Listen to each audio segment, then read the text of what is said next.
David and Karen Peat have been tackling soil erosion for 25 years on the Mangapapa Station, their 3,500 hectare sheep and beef farm in the Waitotara Valley.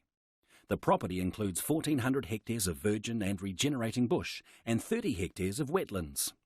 They grow and plant 500 to 1,000 poplar and willow poles a year to stabilise slumps and protect stream gullies. This prevents erosion of grazing land and reduces fence and track maintenance.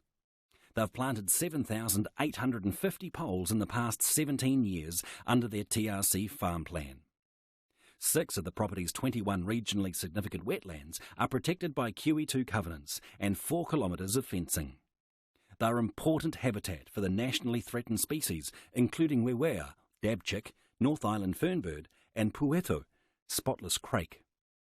David has planted 10,000 native plants around the wetlands and controls predators.